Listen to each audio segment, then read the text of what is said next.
For our COBT viewers and listeners, it's Maynard, Mike, and Jeff here with an awesome power discussion. Today, we're going to get to talk to Tom Popik. He's the chairman and president of the Foundation for Resilient Societies. As you all know, over the last number of years, power has probably been one of the most recurring topics we've had on the show. Power design, power system resiliency, power cost. And it's a topic that is more complicated than your average energy topic, and it's one we love spending time on.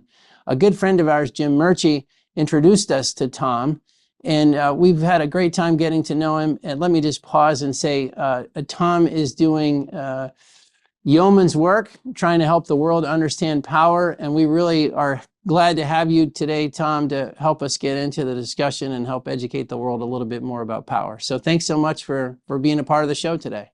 Well, thank you. I'm really looking forward to talking about some topics that I think will be of broad interest.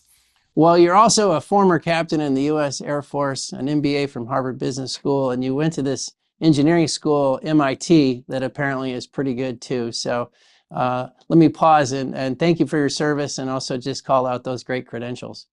Thank you. Yes, sir. All right, Mike Bradley, nothing ever happens on the screen, so you probably have nothing to report today. Yeah, it's going to sound really interesting because I'm going to say that it feels like markets are in no man's land, right? I mean, you've pretty much had bond yields go down a little bit today, equities go down a little bit today, but oil and gas prices were up a little bit today. And so, from a bond market standpoint, yields, 10-year yields around 4.1%. What's interesting is after the FOMC meeting last week, everyone knew they were going to basically, cut rates by 25 basis points and basically talk about a couple more cuts for the year, and that's exactly what they did, but bond yields still went up. And I think one of the reasons why is, it seems like, the secretary, the chairman was pretty much waffling a little bit. And so I think bonds basically, the reaction was just a little bit negative, but bottom line is the way I think about things is he pretty much told you that the employment reports is going to be what he's looking at. Inflation, not so much. And so bond market's going to be really focused on that over the next couple of weeks and months. As far as the S&P 500, it's still kind of near all-time highs. Like I said, it looks like it's a no man's land. I think the reason I say it's a no man's land is because, we had the FOMC meeting in the rearview mirror, and we don't have Q3 earnings reports for several weeks from now. So we're just going to kind of be in market that's probably going to go sideways. It's going to probably be news induced, and maybe it probably inches higher. The one thing we'd also say is that there's no apparent widening of a market breadth, and that's not a good thing right now. Every day it seems like we have a technology, basically AI, capital raise. Everyone's talking, it's 100 billion today, and tomorrow it's 100 billion. So that's what's really, the markets are trading on right now. As far as oil prices, we've been talking about this for weeks. We're kind of been stuck in the low to mid 60s, and it's really because, there's this tension going on between Russian sanctions potentially coming and basically Russian infrastructure damage versus this 2026 oil supply surplus. So the market's just kind of dealing with that on a day-to-day, week-to-week basis. As far as interesting energy deals this week, you had Landbridge, they entered a partnership with NRG Energy today to look at, Permian Delaware Basin sort of a data center, something up to 1,000 megawatts potentially, near the Waha hub. And so that's interesting. I think the last thing I really want to, talk about, and it really kind of folds into what we're going to talk about today, is the headline, got to me yesterday was this, Pennsylvania's Governor Josh Shapiro talking about basically they might consider leaving PJM if PJM doesn't, rein in, electricity prices, which, I think that's probably not going to happen. I think but it really kind of tells you right now, there is a tension in the ISOs. And the interesting thing to me is like PJM has always been considered like one of the best ISOs, but that was in a period where demand really didn't grow. Demand is growing, capacity auction prices are roofing at these levels. And so, yes, there is pushback from these companies. And I think what, Governor Shapiro is showing, I think you're going to see it from a lot more governors going forward, is that, price at the pump used to be the big issue for voters. Price at the plug is the big issue for voters now. They're feeling it. You're going to hear more about it. So we'll turn it back to you, Maynard. Price at the plug. Is that yours? That's mine. That's pretty good. Way to go, Mike. Jeff, anything you'd throw in before we jump in? Now that we've established a new catchphrase, let's just stop there. Yeah, I mean, we got to declare victory. Well, Tom, Price at the plug, you heard it. You know, the Foundation for Resilient Societies, looking a little bit at your background and your work, I mean, that's exactly what you're interested in. Power is one of those key things. But would you mind talking a little bit about what got you on this journey and how you think about the Foundation for Resilient Societies? What's your mission? Certainly. So the Foundation for Resilient Societies is part of a community of activists that's concerned about electric grid security and reliability. We're not the only nonprofit, but we're one of the leading nonprofits in this area. And we historically have looked at a range of threats. So cyber attack would be one, physical attack, solar storms, as they're called, an esoteric threat called nuclear electromagnetic pulse. For the first decade or so, that's what we spent most of our time concentrating on. But about 4 or 5 years ago, we started looking at what's called resource adequacy. That just means, is there going to be enough electrons to power the grid? And we really have focused on that because when there's inadequate generation resources, what that causes is an accentuated threat for all those other vectors. So we're more susceptible to a cyber attack when we're having a shortage of resources on the grid. And so it really all fits together. And as I said, we're one of the leading nonprofits in this community, but there is a growing community within the United States and even globally concerned about keeping electric grids secure and reliable. Tom, did you think that that your nonprofit status, does that help you in terms of your credibility? Does it help you in terms of recruiting talent? Does it how does the nonprofit status of what you're doing aid what you're doing? Well, certainly. What I'm going to be talking about today is really in the public interest. And there's all sorts of actors in our society. We have regulators, we have politicians, and we have investors, we have operators. All those groups have their role. But I think that we add something different to it because we're really talking on behalf of the public. And this topic is complicated enough. I think it's hard for a lot of people to understand the nuances of it. They'll understand if the power goes out at their home or business. And so what we do is we add a depth of understanding in advocating for the public interest. And I'm thinking you mentioned, about 5 years ago. So, go back to 2020.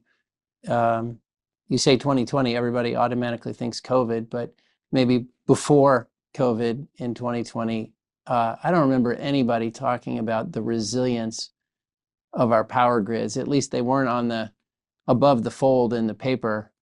It's a hot topic now. What drew you to that topic then? Because it was not the flavor of the month by any means in 2020. Well, certainly. What drew us to this is a very robust data source that we are fortunate to have in the United States. It's the Energy Information Administration survey reports. And what we decided to do was to put together an online tool. It's called gridclue.com, and it would leverage all that EIA data.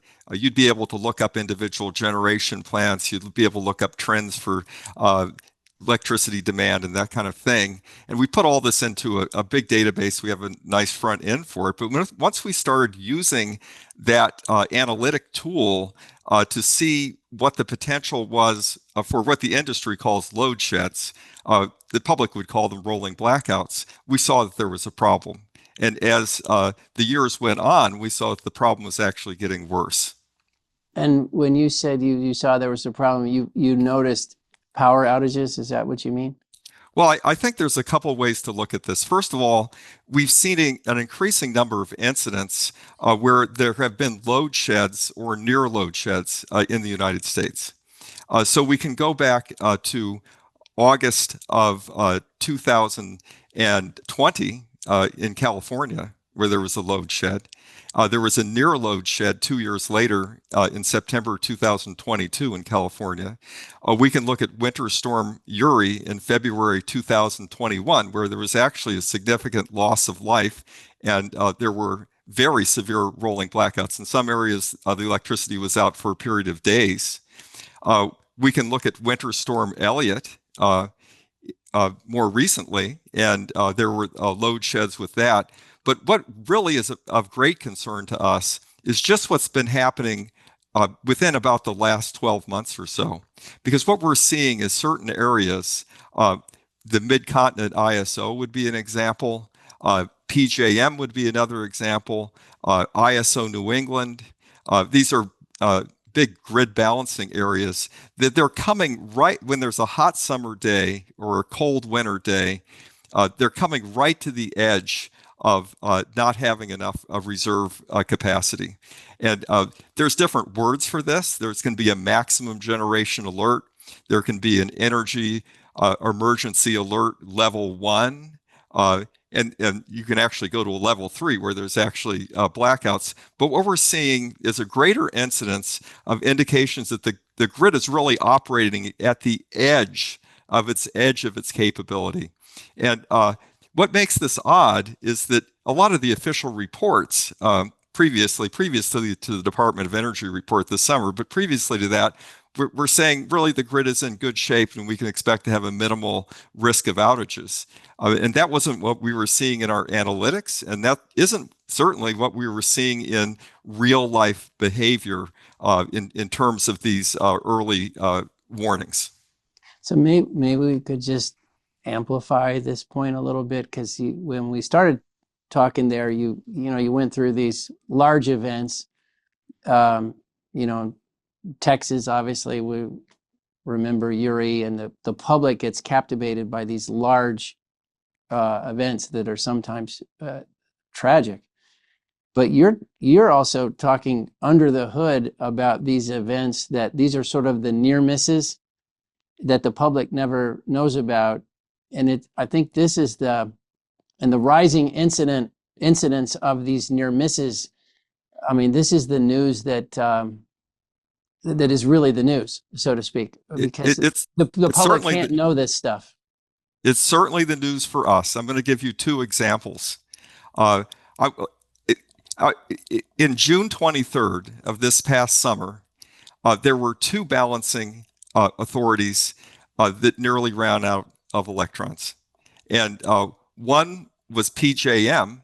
And how do we know this? Because the emergency backup generators for the data centers in Loudoun County started on June 23rd.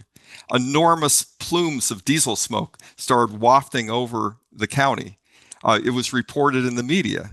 So those emergency generators wouldn't have started up on June 23rd if there wasn't a very significant risk in PJM and in Loudoun County specifically.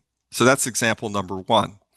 Example number two, on the same day in ISO New England, the reserves, that there's a certain level of what are called operating reserves that are always necessary to operate a grid in what's called N-1, which means you can accept the biggest generating unit failure or transmission line failure. So you always have to have a certain amount of reserves, but anything over and above that essentially went to zero in ISO New England.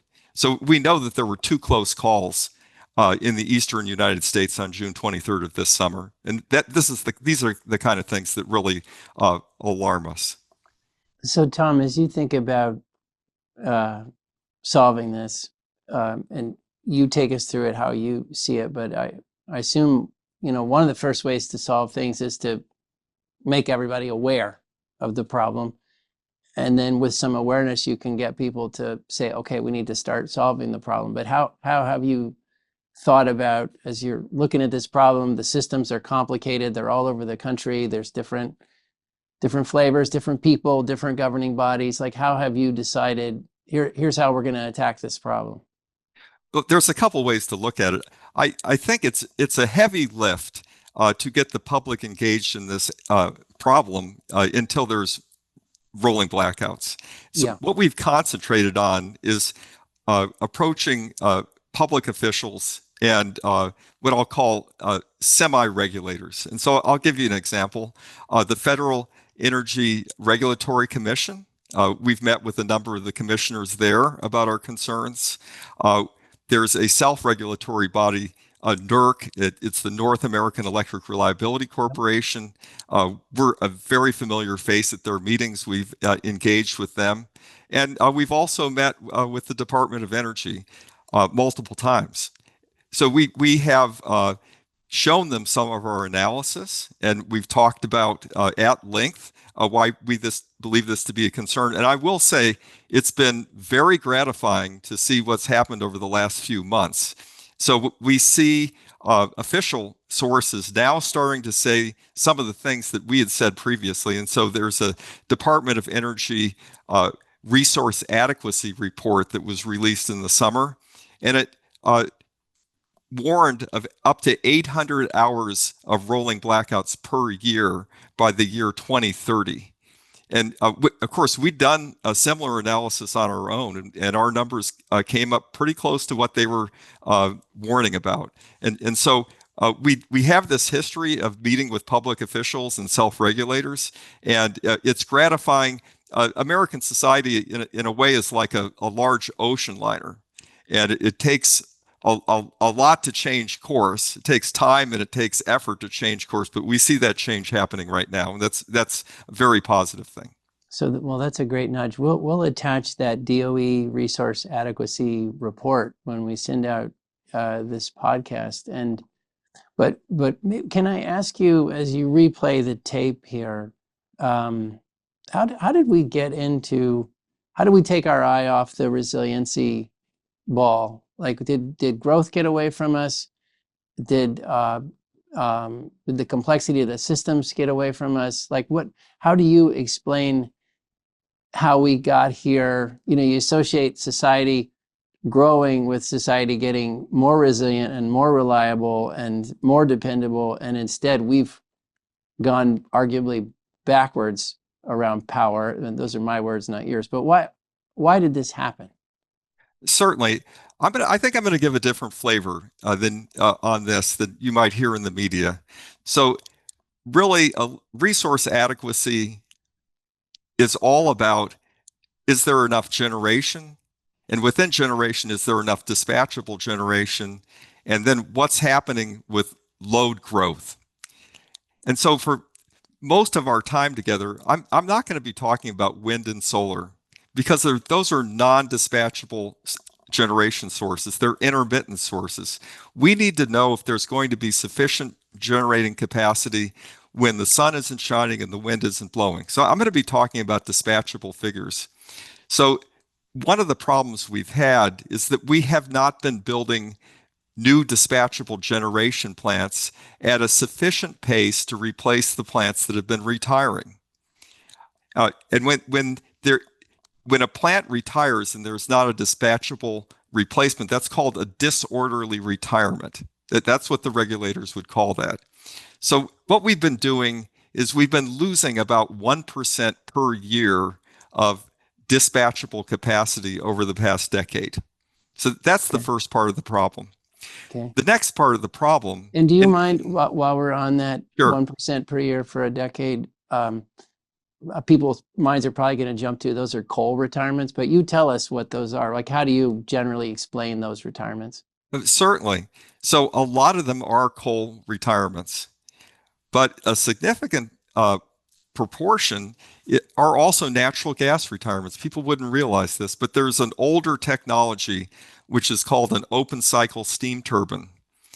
These are often natural gas fired, and some of these plants are 50, 60, in some cases even 70 years old. In fact, there's a whole grouping of these type plants on the California coast. And they require a certain type of cooling. It's called once-through cooling. They take ocean water in that's cool, and they put hotter water back into the ocean. The environmentalists in California have an objection with that. So these plants have really been on the verge of retirement for quite some time, and they have been retired. So you get not only coal plants retiring, but you get the open cycle gas turbines retiring, and that's really been the majority of what's caused this disorderly retirement issue. You also get some petroleum-fired plants retiring. The petroleum-fired plants were built in the 70s, in the early 70s or late 60s, when petroleum was cheaper than other fuel sources, and they've been around for peak capacity for quite some time. But these plants, a plant built in the 60s or 70s is not going to last forever, and so you start seeing those retired as well. And maybe could I ask you, like, if it's football season now, Tom, so I'll try this. In football, if you lose a left tackle, you have to replace them with a left tackle. You don't try to replace them with a wide receiver.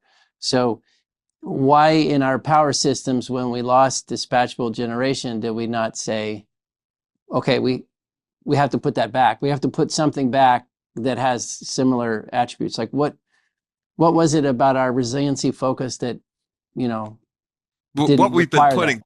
it's a great question, but what we've been putting back are generating sources that don't have similar attributes. So if you look at what's in the interconnection queues, it's almost entirely wind and solar. And that does not have the same dispatchable attribute as a coal-fired plant or an open cycle gas turbine, or the more modern version, which is a combined cycle gas turbine. So we've been replacing that lost dispatchable generation with intermittent generation. And that's caused a big part of the problem too. So it's refreshing that you say, government officials are responding to you. How do you prevent this discussion? And I'll just jump ahead. Sometimes you get into this type of discussion and someone says, oh, well, here's just some more people who want to build more gas plants. Or like you suddenly get dismissed because it's becoming like you're lobbying for a flavor, and you're really not. You're lobbying for resiliency, which is the result. But how do you keep the conversation on track when you're trying to take people through this? Certainly, and that's an especially challenging facet of this problem because pre-year 2000, before there were electricity markets in the United States, we did build excess capacity. And so this would be excess dispatchable capacity. This, in many cases, it was coal-fired plants, and some it was natural gas-fired plants. And then it turns out that this was very expensive for ratepayers. When we got into the past decade, maybe 15 years or so, what happened was there was essentially zero load growth within the United States on an aggregate basis. At the time that we're retiring dispatchable capacity at about 1% per year, what we're really doing is we're eating down that excess capacity that had been in the system. And so we didn't notice that anything bad was happening because we were just taking away excess capacity. And when we got to the year 2024, we've essentially run through that excess capacity, and now we're at this current problem, which I would call the brink. Okay, so there's this unfortunate history where investors in generation had been successful in going before public utility commissions, getting excess capacity, and there's a lot of public interest groups now that remember that history, and they say, well, we don't want to go back to that place, right? We don't want to overbuild because there's this hype around hyperscalers and artificial intelligence, because that's going to be expensive for the ratepayers ultimately. So that's the challenge of it. Yes. But those changes over the course of 15 or 20 years, where we were running down our excess capacity, so to speak. But there were changes going on within the country, and there's all these different systems within the country. So industry, you would argue, maybe was moving to the south, was moving to the southwest, what was moving away from the coast, perhaps. I don't want to overgeneralize, but we had things going on within the country. And so places like Texas, for instance, were needing more power. Do you have observations around, because there's all these different systems, all these different approaches, some things more regulated than others, et cetera. Do you have observations on places that have done it better, places that maybe kept their eye on the resiliency ball, places that responded to the last 20 years differently and are now in a better position? They might be role models for the rest of us. What do you think about that? I have to say that these problems are pervasive in nearly every area of the United States. It's just a different aspect of the problem. So, for example, in PJM and Mid-Continent ISO, which is essentially everything from Maryland, New Jersey, Pennsylvania, east to the Chicago area, that's PJM, and Mid-Continent ISO, you can start in Minnesota and it goes over to Indiana, and it covers Michigan and that kind of thing. The issue is the retirement of dispatchable generation plants, which continues. They still have a lot of coal-fired plants there, and these plants are wearing out and they're being retired. California has a different issue. In California, all the coal plants have already been retired, so they don't have to worry about coal plants retiring. They have to worry about the once-through cooling open cycle gas turbines being retired, and they also have to worry about whether they can get sufficient imports from their neighbors in hot days in the summer. Texas, big problems there, load growth, especially from data centers. So Dallas-Fort Worth is one of the hot areas for data center growth. They also have large population increases in Texas, and that increases electric load. And so you can go in ISO New England, where I live, the problem is insufficient gas pipeline capacity. We've closed almost all the coal plants here, so we don't have to worry about that too much. But it's insufficient gas pipeline capacity and also oil-fired plants that are wearing out, that are antique oil-fired plants that are required in the coldest days of winter. So you can go through just about every area of the country and say there's a issue here, okay? I don't think there's any place that is really rock solid, so to speak, but you get to a problem, which is a shortage of electrons in different ways. Tom, I appreciate you coming on the show. Jim, thanks for introducing them to us. I think the interesting thing is we talked about in the lead in about these data centers. It seems like every day there's a data center announcement. And I think the point I wanted to point out is that we're in this position not because of the data centers. We're in this position because of everything, the industrial demand, the industrial growth, population growth, all this other stuff. Data center is just adding to the issue and adding to it quickly. Maybe talk about that. I mean, from the standpoint of, we talked up in the upfront that some of these governors are now starting to freak out a little bit. I mean, they basically want data centers to come to their states, but all of this is coming to a head right now. Just maybe talk about it just from not only from a federal standpoint, but just from a state standpoint. How are they thinking about this? What can they do? Certainly. So there is this idea, and you hear it in the popular media, that the reason we're running out of electricity or could run out of electricity is just too many data centers. That's really not correct. That's a part of it. So I'm just going to throw some statistics out. So for the decade prior to 2024, we were essentially at 0% load growth in the United States. Now, some areas were growing, for example, Northern Virginia, where there were data centers, that was growing faster. Now, going forward, the best estimates are for the next 10 years, we're going to be between 2 and 3% load growth.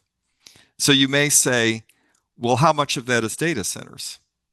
And of the 2 to 3% load growth, less than half will be data centers. The rest of it is going to be onshoring of manufacturing. It's going to be electric vehicle charging. It's going to be heat pumps replacing oil heaters and natural gas heaters in homes. And it's also going to be good old-fashioned population increase. So the United States population over the last decade has been increasing almost exactly 1% per year. And all those people use electricity. So you can see you can get 1% right there. And of that 1% increase, about 85% of it is immigration. Only about 15% is actually indigenous births in the country.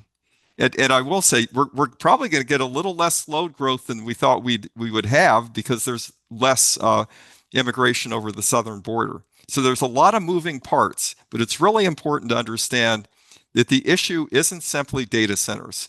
And by the way, the solution isn't just, oh, the data centers will build their own generation plant next door, and they won't even be connected to the grid, so you don't have to worry about that. Well, that will happen in some cases, but that won't solve all the problems. So we really have a multifaceted problem that we're going to need to be tackling. It's not just load growth. It's not just one component of load growth. And by the way, for loss of dispatchable generation, it's multifaceted. We're retiring plants. And why are we retiring these plants? Because they're wearing out, right? And it's also we're not building new plants fast enough. So how fast can we build new plants?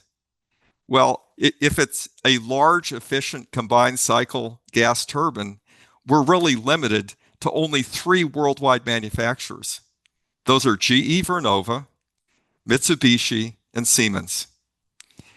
The worldwide capacity for GE Vernova is someplace around 20 gigawatts per year. But wait, I just told you that we're growing at 2 to 3% in load each year in the United States. And a really good figure to have in your mind is that the dispatchable capacity in the United States is approximately 1,000 gigawatts. Okay, so if we're growing 2 to 3% in load each year, that means we have to grow dispatchable capacity between 20 and 30 gigawatts. Now, I'm telling you that the total capacity worldwide for GE Vernova is only 20 gigawatts, and half of that is being sold to other countries. So from GE Vernova, we're only going to get 10 gigawatts, right? And a lot of the Siemens and Mitsubishi equipment goes other places in the world. So maybe we'll pick up 5 gigawatts from that. And so you can see, let's say if we're at the upper end of the 2 to 3% growth range, let's say we need 30 additional gigawatts every year. I've just told you the gas turbine capacity that we probably have right now is probably only 15, half of what we need. And these are the problems that we have to address as a society.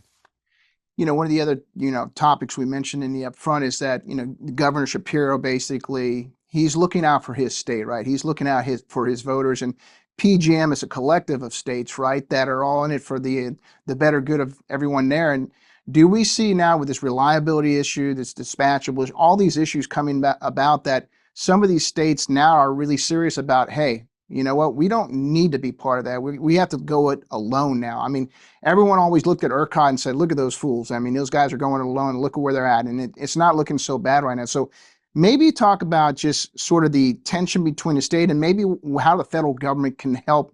It seems like instead of coming together, people are starting to split apart here. I mean, how is that the case? How does the federal government basically help lead this effort? I certainly think that there may be an incentive for individual states to leave electricity markets. So let's talk about Pennsylvania in particular. Why is Pennsylvania advantaged? First of all, they have a substantial fleet of nuclear plants in Pennsylvania. That's number one. Number two, they have ample supplies of fracked gas in Pennsylvania.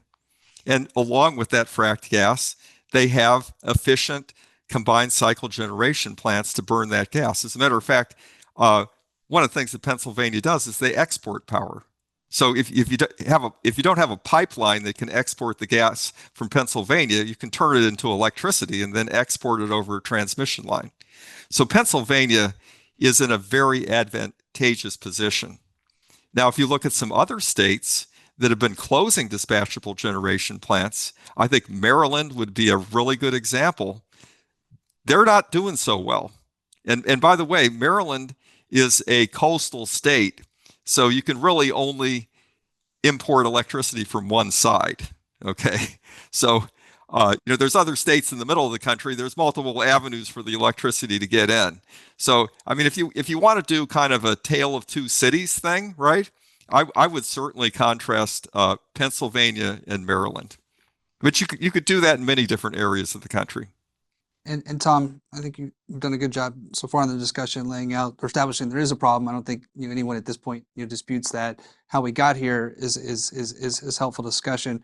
Maybe talk We have the supply chain issues you mentioned, on the combined cycle. Just it takes time to build stuff. Um, you know, you know, what is the next, handful of years? What does the success case look like? I think you have some folks say, we can add batteries quickly, so that's the answer. Maybe just talk about how you think about the answer, how you think about what the solutions are, and maybe also talk through, how you think about responding to the, it's just a handful of hours, let's add a bunch of batteries. That seems to be, a commonplace response we hear. Well, certainly. And this is something that my organization has given a lot of consideration to. We really need to think of it. What can we do in the short term? And in electric grid terms, short term means next 2 or 3 years. What can we do in the next 2 or 3 years? Because we're almost running out of power right now. And then what can we do, say, 4, 5, 6, 7, 8, 9, 10 years out? Okay. And then, even longer term than that. And so what I'm going to give the first part of my answer for what are we going to do within the next few years? And these are my suggestions. The first one is don't retire dispatchable generation plants without dispatchable replacements.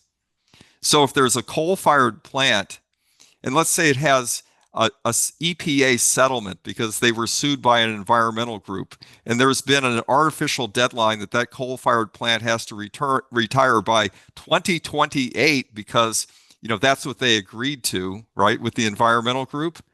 I'm saying, maybe things have changed in the public interest.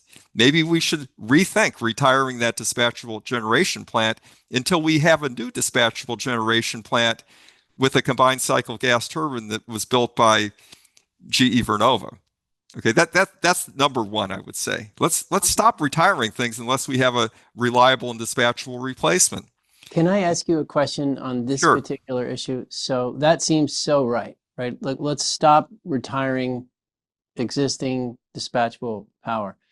Should that be, how does that happen? Does the president do something? Do governors do things? Like, how do judges need to do things? Like, how do you get that done? How do you say, okay, everybody, first of all, time out. Don't cut off anything, please. Like, how do you wade in?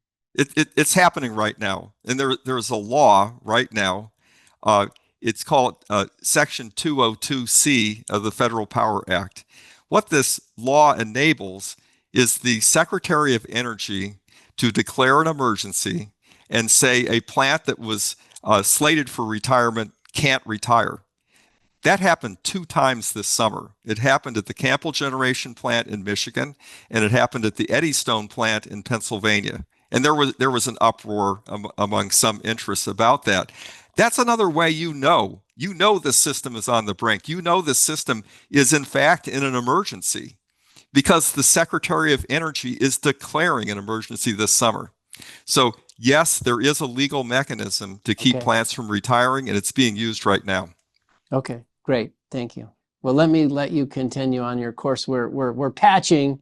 This is the near-term fixes we're going through here. Certainly. And the second near-term fix, I would say, use backup generating sources to add to electric grid capacity. So many of us have gone to, say, a hospital parking lot, and we see a diesel generator there. Outside of data centers, there's dozens of diesel generators. Fire stations, police stations, sewage treatment plants. There's diesel generators all through America. What we did was we came up with an estimate of the total capacity of backup diesel generators in the United States. It's 100 gigawatts. That's 10% of existing dispatchable capacity. But there's a catch. There's an EPA regulation that prevents these diesel generators from being run, except if there is an interruption of power to the facility with the generator, or a fire or a flood. And I will say, in all fairness, there's a very minimal number of hours per year that they could run for that purpose, and it's limited to 50 hours a year. But we have to remember, the Department of Energy came out with a report this summer that said we could have up to 800 hours of blackouts a year by the year 2030. So that 50-hour exemption isn't going to get us too far. So if you are, say, at a data center and you have 60 diesel generators, and there are data centers with 60 diesel generators, and you want to be a good citizen, you want to start those diesel generators and remove that data center load from the grid of 100 megawatts. Right now, you can't do that, or you risk getting fined by the EPA, or even more draconian, you might have to actually replace the diesel generators you have with, upgraded models if you violate the EPA regulation. So number 2 on our list is, let's use the resources we already have. We don't have to build any new transmission lines. We don't have to build any new local distribution. All we have to do is use the backup generators that we have right now to prevent blackouts from happening, as opposed to only letting them be used when a blackout is occurring. I'll give you an example. Suppose there's a fire in Washington, D.C., and it runs beyond the capability of the Washington, D.C. fire resources. Well, of course, the fire trucks are going to come across the Potomac Bridge, right? And they're going to help out in Washington, D.C. But right now, if there's a blackout going on in Washington, D.C., and you own a data center in Loudoun County, just next door, the EPA won't let you start that diesel generator. So we need to get that taken care of. And we're working on a petition for rulemaking with the EPA to get that situation fixed. So will that be, that's where I was headed, will that be similar to the DOE Section 202 type thing, that the EPA could lean in various jurisdictions and say, you're free to go? Exactly. It turns out that there's about a dozen laws currently on the books that define emergency, but an emergency is not defined in the EPA regulation. All we're asking for is just an understanding: if the president declares an emergency, if the Secretary of Energy declares an emergency, or if the governor of a state declares an emergency, then the backup diesel generators can run. And that's not the case right now. So that's all we're asking for. So that's item number 2. Item number 3. Now this is going to be a little controversial. Consumers have to be charged. Well, Tom, you almost turned on 100 gigawatts of diesel. You're already past. We're into controversial. Oh, of course. I'm teasing you. Yeah. Well, the next one is, consumers have gotten used to paying the same price for electricity during most hours of the day. Okay. Now I know they're so-called volumetric rates. Okay, in my home in Massachusetts, we pay the same rate. It doesn't matter whether it's the middle of the day or 6 o'clock in the evening at the load peak. We pay the same rate all the time. In some areas of the country, they have so-called time of use pricing. So that, at 6 o'clock you're going to pay more. I don't think there's for consumers for residences. I don't think there's hardly any place where all of a sudden, if there are rolling blackouts, you have to pay 10 times more or 100 times more. But really, we've got to get to the place in the society where, let's say, where I live in ISO New England, we're running out of electricity.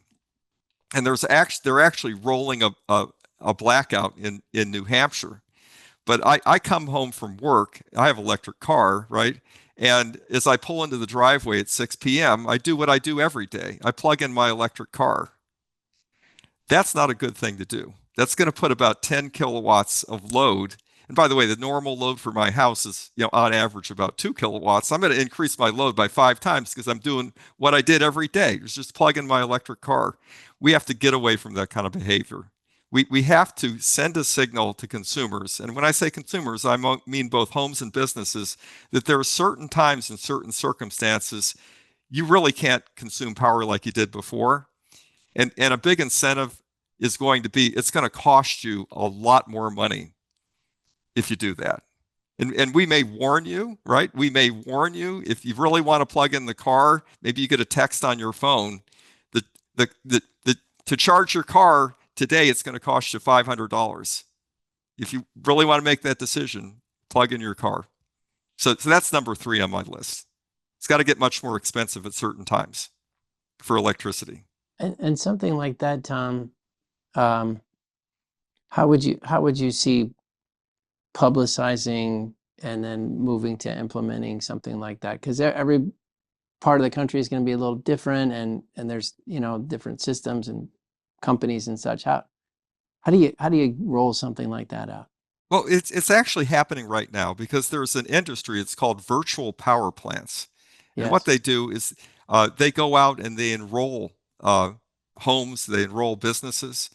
So, for example, if you're a municipal school district, right, it's pretty easy to turn off the power to the school at 6 o'clock because there's no kids in the school, right? So they enroll the schools in the virtual power plant program.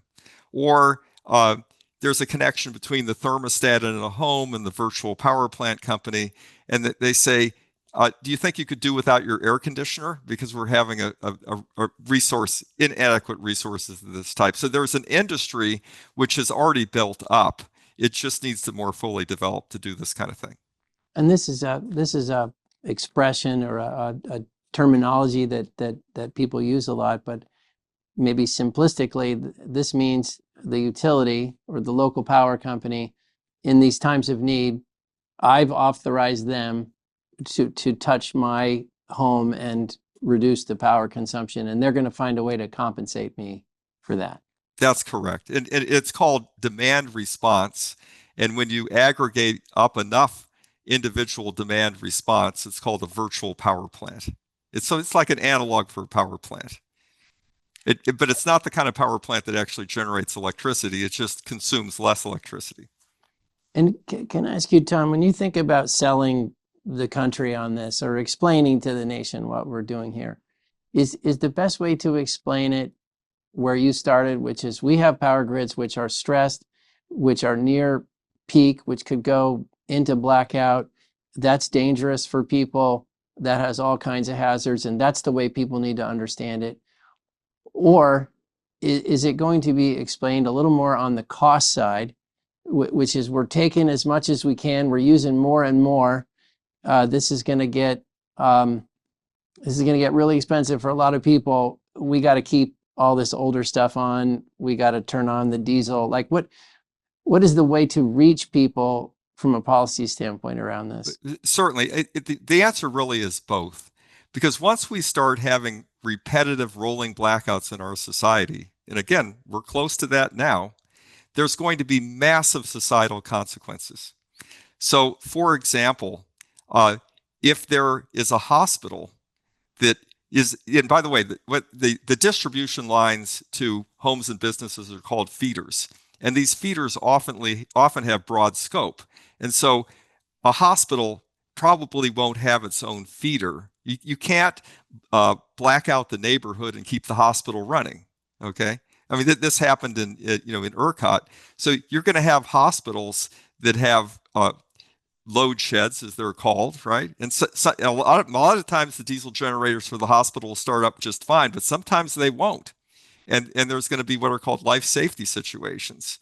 Or, for example, the power to an airport may be interrupted, and there's planes in the air, and maybe those backup generators aren't 100% reliable. That happened in Great Britain within about the last year or so. We had one in Houston. They lost power at the water treatment, and so you had days, or there was an interruption of water, dangerous water, and we've had these types of things. Exactly. So on one hand, you're going to see societal disruptions, and you're going to want to see people who are good citizens, and they're going to want to help fix that situation. And they're going to voluntarily consume less electricity. This is actually what happened in 2022 in California. California came to the edge of a blackout. They sent out a text message to every cell phone that was located in California, and they said, please reduce your electricity consumption. And electricity consumption plummeted, and there was no blackout. So that's one way to do things. It's what I'm going to call people being good citizens.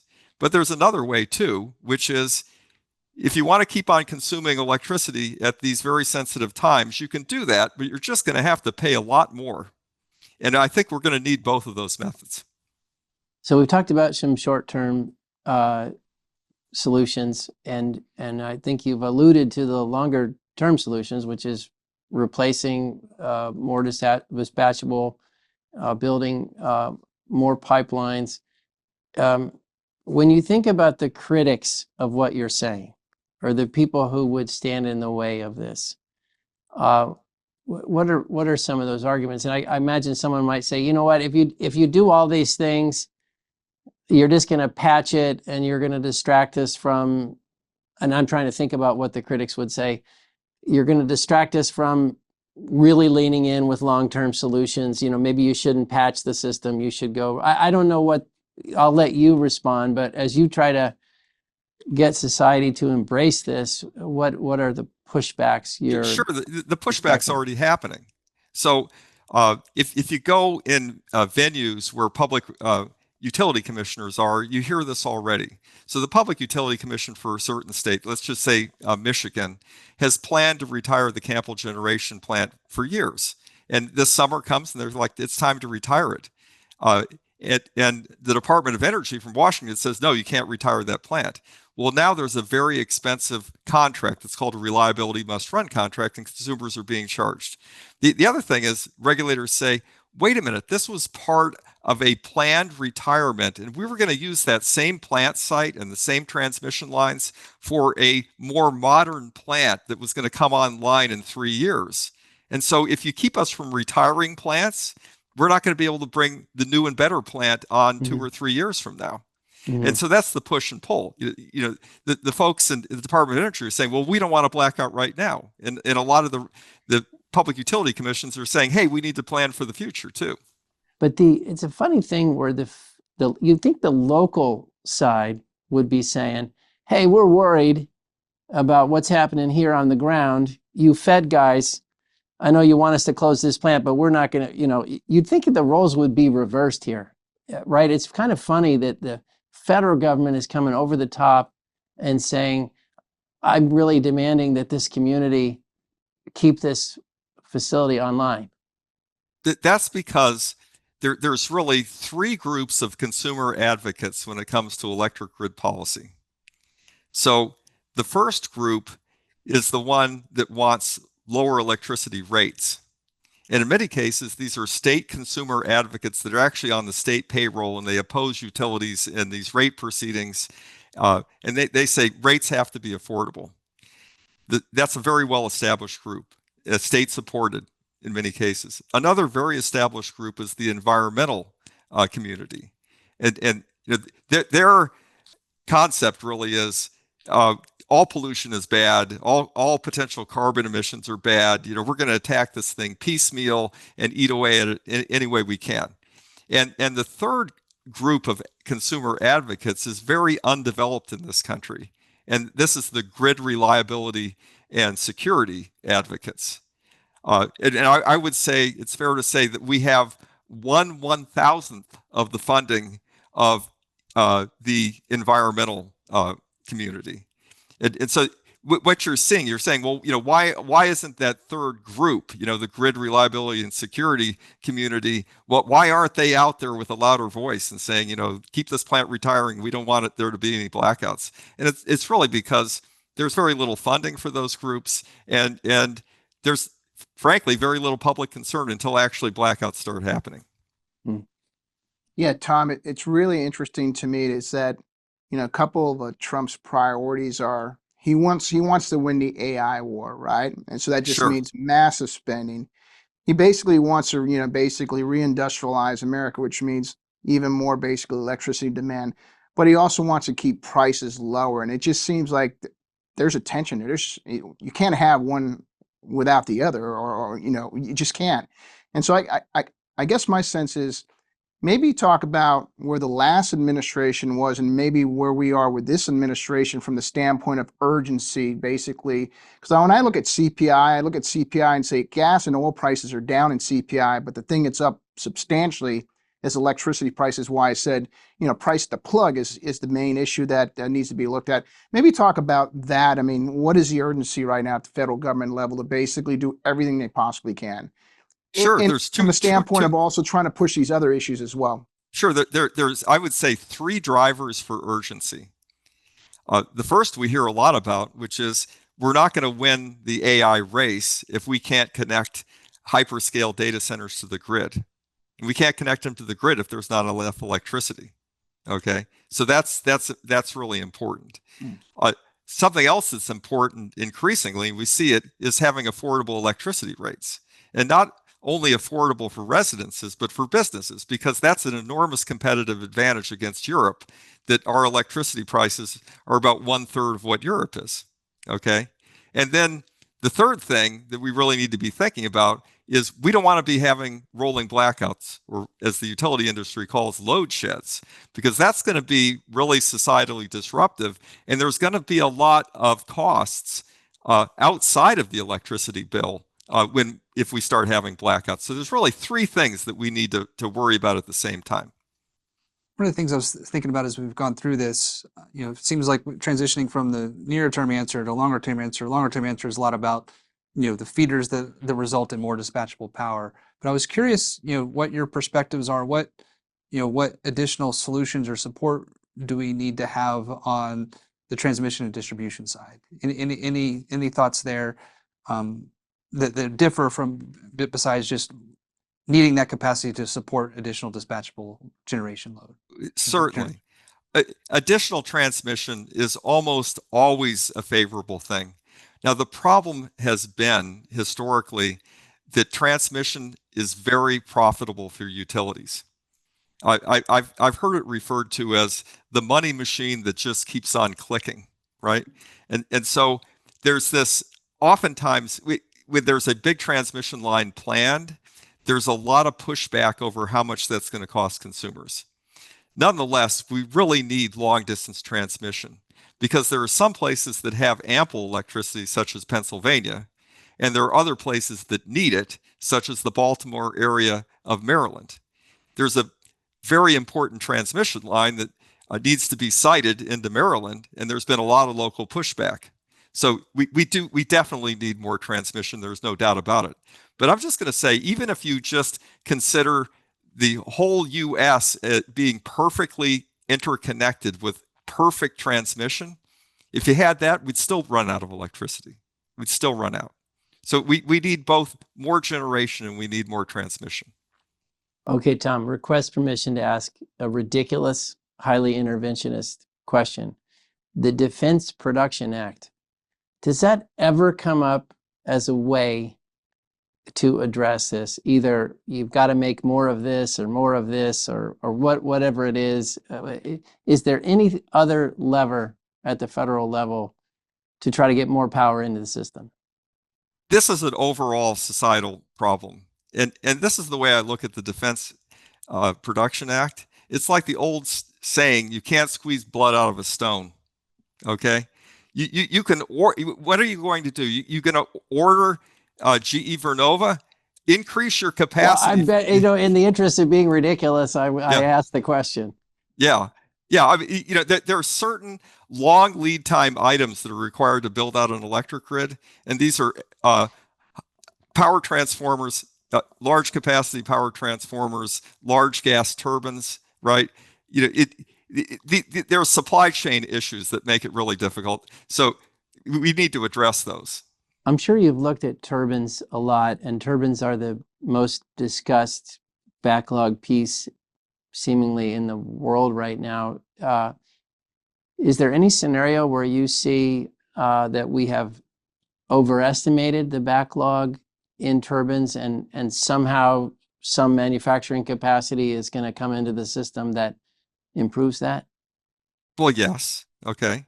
I think the answer is yes. I mean, there are some scenarios where we might actually overestimate the growth in demand. And I'll give you one of them, because, about a third of the demand increase, say in 2024, was immigration and of course, population growth in the United States. And we took away about half of the immigration as of January of this year. So, that's going to, decrease the load growth. Probably, I'd say, maybe about 0.4% or something like that. Okay. And then there is an enormous uncertainty as to how many data centers are actually going to be built. The announcements for data centers just start getting bigger and bigger. I mean, it used to be a 100 megawatt data center was an enormous data center. I visited a 100-megawatt data center in Loudoun County about 3 weeks ago. And at the time it was built, it was the largest single building data center in America at 100 megawatts. Now we regularly hear about 1 gigawatt data centers. And actually today, right, there's an announcement between NVIDIA and OpenAI that NVIDIA is going to fund data centers that would have 10 gigawatts of capacity. 10 gigawatts of capacity. Now that is 1% of total dispatchable capacity in the United States, or 1/3 of the annual load growth if it's 3%, right? So we see these really big numbers being thrown around for data centers. There's a data center in the western part of the United States that was announced at 1 gigawatt. And what my group did is we looked into it. And what we found was the initial stage of the data center was only going to be 50 gigawatts, only 5% of kind of like the headline number. So there's a lot of really big headline numbers out there for data centers. Not all of them are going to be built. So there's a couple scenarios here where, maybe we have not all the data centers are actually built, right? The population growth goes down, right? And so we're not in quite as bad of a pickle as I've been describing. But even if those things happen, I'm going to say we're still getting ourselves into a bad place that we need to remedy. So, Tom, thank you so much for this. Thank you for the work. If someone's watching and you kind of mentioned those 3 advocacy groups and they say, I'd like to join the resilience group, or I'd like to help amplify the resilience piece of this, what's a way they could get involved or be helpful to you or to the problem? Well, certainly. So there's a number of groups, and some of them more what I'd call grassroots groups. Ours tends to be more focused on policy issues. You can go to our website, resilientsocieties.org. It's all one word. We have a reach out contact email address, info@resilientsocieties.org. You can email us. We're gonna get back in touch if you do. And what we do, we get these kind of inquiries, and sometimes we say, you might be able to contribute to our group, or there's another group that you might be more interested in. But all of that is appreciated because, as I said before, the grid reliability and security community is just in its beginning stages within the United States. And is that community, last question, that seems like the kind of community that, like, retired people, older people, I mean, there's critical industries type people, the areas of our society most sensitive to a blackout, they must be listening to your message, and they must be really concerned about this. Oh, certainly. I can tell you there's a prototype of person who tends to be concerned with these issues. And we get retired military people. They get it, right? Okay. We also get people who've worked in industry and they've felt constrained in their jobs and taking a public role. But once they've retired from industry, they can be more outspoken. Interesting. It's increasing. We get an increasing number of what I'll call politicians. These are representatives or senators at the state level. There's a number of states that have grid reliability or security initiatives, legislative initiatives that are going on right now. It's actually quite encouraging. The society is moving in the right direction, but at the same time, we have an impending crisis. But all the efforts that we can engage in now are going to make things better. That's great. Well, Tom, just tremendous. We really enjoyed visiting with you. We appreciate you not just highlighting the problem, but highlighting some of the things that you think would help near term and then medium term. So it's always good when someone has some solutions to the problem they're highlighting. Well, very good. This has been a fantastic opportunity. The questions have been great. And maybe in the future, we can revisit some of these issues as things develop. But thank you again so much. We'd love it. Thank you, Tom. Thanks, everybody.